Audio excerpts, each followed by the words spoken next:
YouTube channel official iNews dan nyalakan lonceng.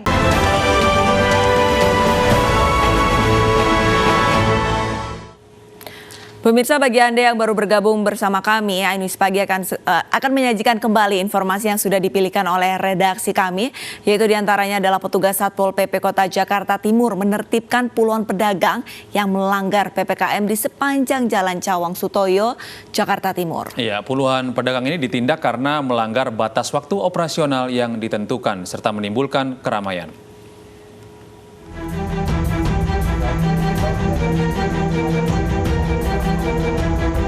Petugas Satpol PP Kota Jakarta Timur membubarkan kerumunan pengunjung dan menutup lapak dagangan yang masih buka lepas pukul 9 malam tadi. Sejumlah pedagang kaki lima yang kedapatan melanggar langsung ditindak petugas dengan mengangkut meja dan kursi milik pedagang.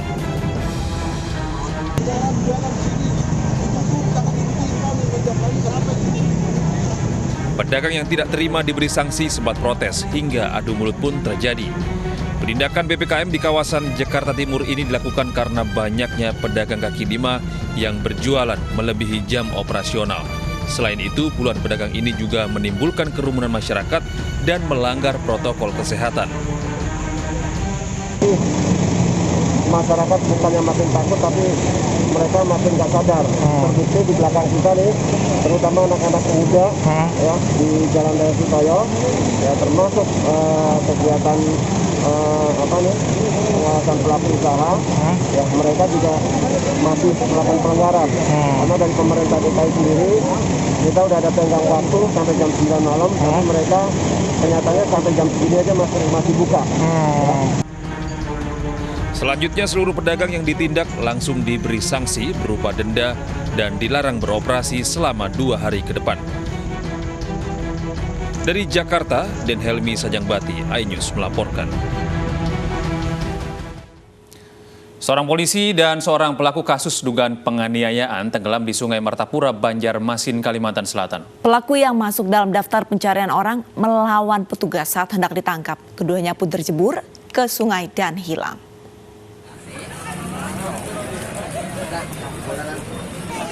Proses pencarian anggota Polsek Banjarmasin Tengah Bribka Mashudin dan tersangka kasus dugaan penganiayaan berinisial F di Sungai Martapura berlangsung hingga tadi malam.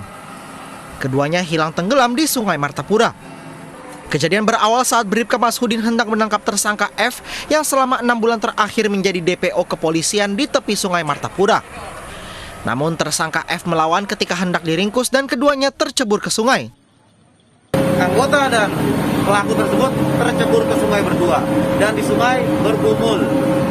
Tidak lama kemudian anggota melambaikan tangan, minta tolong.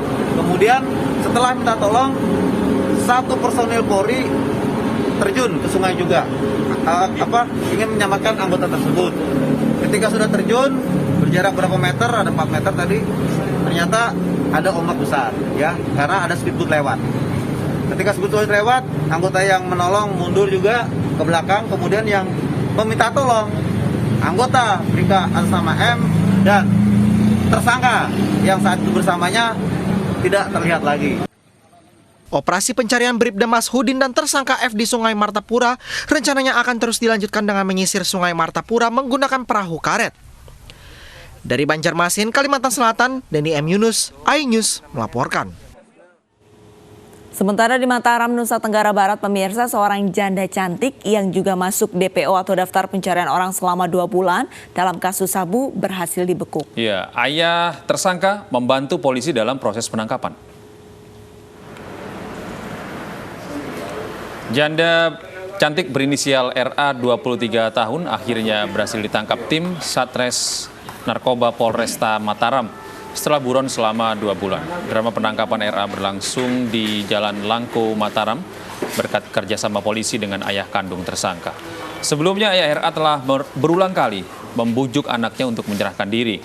Tersangka RA terjerat dalam kasus penyalahgunaan narkotika dengan barang bukti 15 gram sabu, uang 28 juta, dan telepon genggam. Dijerat dengan undang-undang anti narkotika, tersangka RA terancam hukuman maksimal 20 tahun penjara.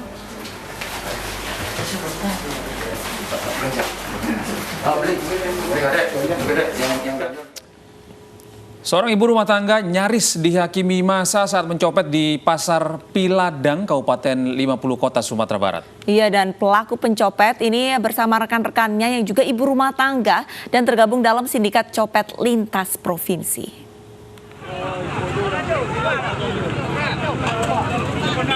Seorang ibu rumah tangga nyaris dihakimi massa di Pasar Piladang, Kabupaten 50 Kota, Sumatera Barat.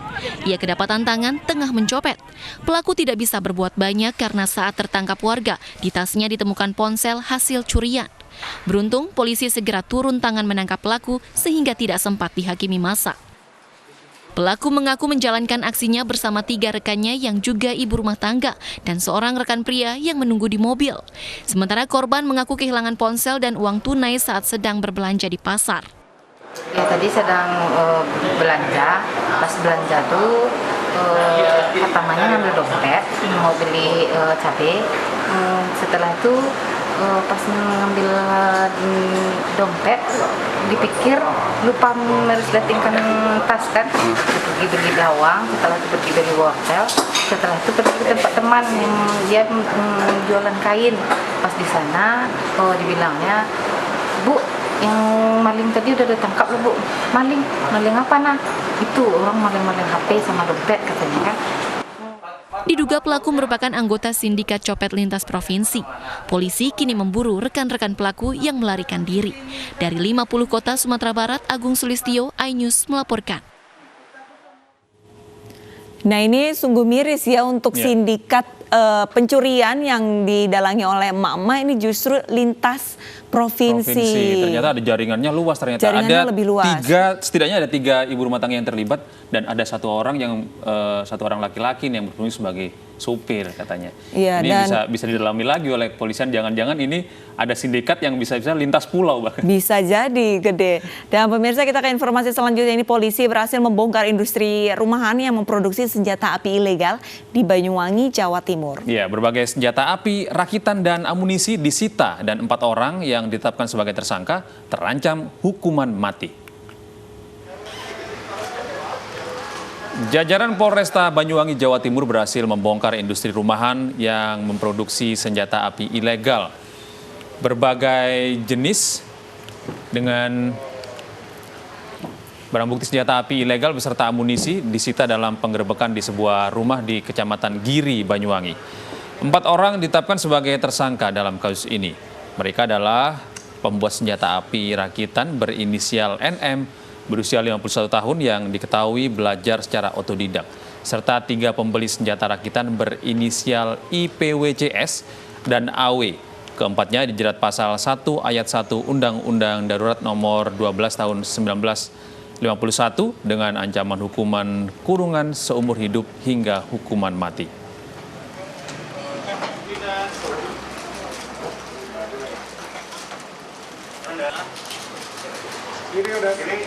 Motif daripada yang bersangkutan mengadakan barang-barang senjata api ilegal ini adalah alasannya ada yang alasan ekonomi, ada alasan untuk berburu.